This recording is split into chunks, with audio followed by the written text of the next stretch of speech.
Assalamualaikum warahmatullahi wabarakatuh. Kami mahasiswa Teknik Informatika Universitas Tadulako. Baik, di sini kami mendapat membuat tugas video mata kuliah bioinformatik dengan judul tugas pencitraan dalam biomedias. Nah, kami dari kelompok 2. Jadi saya mendapat bagian pertama untuk membacakan materi. Jadi perkenalkan, nama saya Nima Devirawati, stambuk F551-19037. Jadi kita langsung saja lanjut ke materinya. Oke, yang pertama itu apa sih itu pengolahan citra? Nah, jadi pengolahan citra itu adalah kegiatan memperbaiki kualitas citra agar mudah diinterpretasi oleh manusia atau mesin yaitu komputer. Proses pengolahan citra yang digunakan pada penelitian ini terdiri dari proses scaling, grayscale, thresholding, dan masih banyak lagi. Dan adapun pengolahan citra digital mengalami kemajuan penting dalam bidang kedokteran ketika ditemukannya tomografi terkomputerisasi atau computerized tomography or CT pada tahun 1970-an.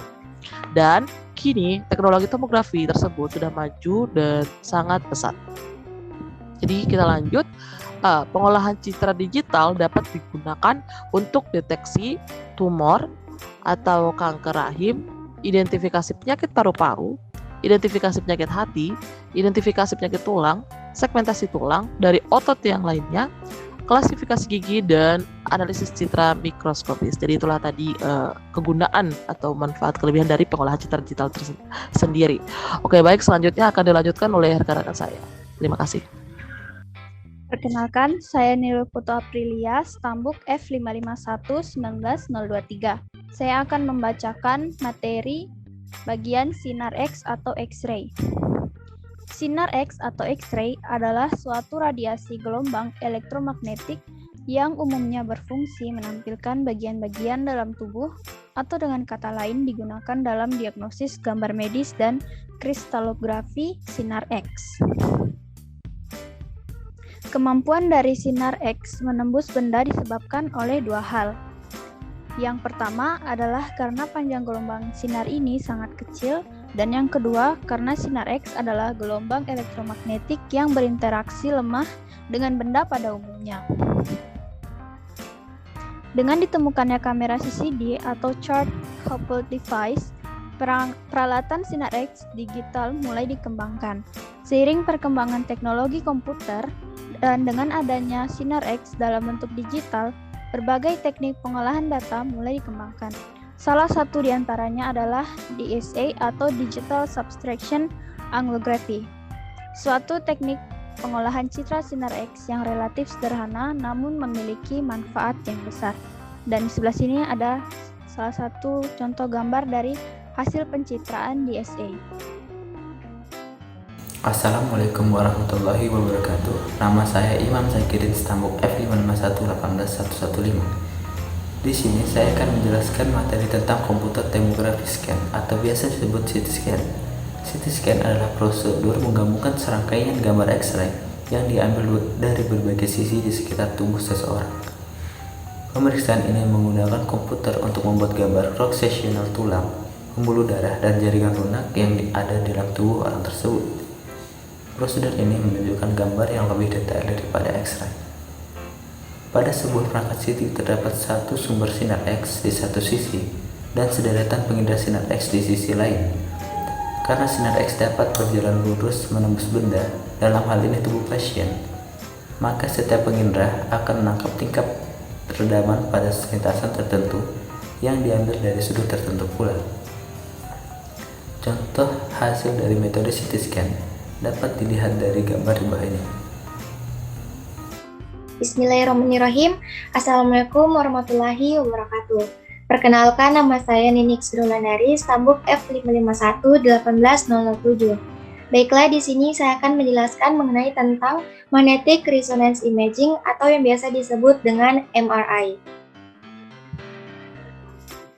Magnetic resonance imaging atau MRI merupakan pemeriksaan organ tubuh yang dilakukan dengan menggunakan teknologi magnet dan gelombang radio.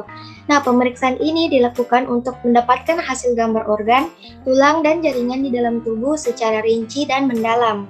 Pemeriksaan ini dilakukan sebagai alat bantu diagnosis untuk dokter. Nah, bisa dilihat di sebelah kanan merupakan contoh dari penggunaan alat MRI.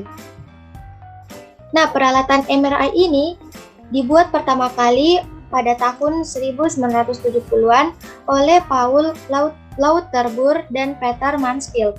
Seperti halnya CT scan, nah, pada pencitraan MRI ini menggunakan prinsip tomografi transmisi. Oleh karena itu, gambar irisan dari tubuh pasien bisa diperoleh. Demikian pula untuk citra 3D dan citra 4D dapat direkonstruksi dari irisan-irisan MRI. Fungsional MRI adalah teknik MRI untuk melihat berfungsinya organ tubuh di mana diperlukannya pencitraan berkecepatan tinggi. Nah, bisa dilihat di sebelah kanan atas merupakan contoh yang dihasilkan atau citra yang dihasilkan dari pemeriksaan dari alat MRI. Nah, untuk penggunaan alat MRI ini sendiri terdapat beberapa bagian organ yang biasa digunakan untuk melihat kondisi di dalam tubuh kita, yaitu bisa melihat otak dan saraf tulang belakang, jantung dan pembuluh darah, dan juga tulang dan sendi. Baiklah, mungkin itu saja yang dapat saya sampaikan mengenai tentang MRI. Selanjutnya, materi akan dilanjutkan oleh teman saya, yaitu Sartika Limbung. Assalamualaikum warahmatullahi wabarakatuh. Perkenalkan, nama saya Sartika Limbung, stambuk F551-18041. Baik, di sini saya akan menjelaskan tentang pencitraan ultrasonik atau USG. USG adalah peralatan pencitraan kedua terpopuler setelah sinar X. Pada tahun 1940-an, Theodor Danzig menemukan alat pencitraan ultrasonik. Dalam peralatan ini, fanbelt ultrasonik dipancarkan dan gemanya direkam oleh susunan array mikrofon dengan mengumpulkan data-data pantulan vokal. Maka citra 2D dapat digunakan. Perkembangan terbaru dari USG ini adalah ditemukan USG 3D dan 4D, yaitu USG 3D yang berubah terhadap waktu oleh Kanzonyo Ripaba pada tahun 1984. Citra 3D diperoleh dari pandangan spektroskopi dan rendering dengan teknik computering grafis. Hasil yang diperoleh bisa memberikan gambaran yang lebih jelas dan hidup dibandingkan dengan citra 2D. Baik, terima kasih. Perkenalkan, nama saya Dika Panggung, stambuk F551-1725. Pencitraan dengan radiasi nuklir. Penemuan radiasi oleh inti atom membawa pengaruh pada dunia kedokteran setidaknya dalam dua aspek. Yang pertama adalah penggunaan radiasi nuklir untuk pengobatan, dan yang kedua untuk pencitraan. Pengobatan dengan radiasi nuklir biasanya dipakai untuk mematikan sel-sel kanker, baik radiasi dari luar tubuh maupun dengan cara menginjeksikan zat radioaktif ke dalam tubuh. Demikian pula, sebenarnya pencitraan dengan radiasi nuklir bisa dilakukan dengan kedua cara tersebut, dari luar maupun dari dalam tubuh. Kebanyakan radiasi nuklir berjalan lurus, seperti prinsip tomografi serapan atau transmission tomografi seperti pada CT bisa diterapkan.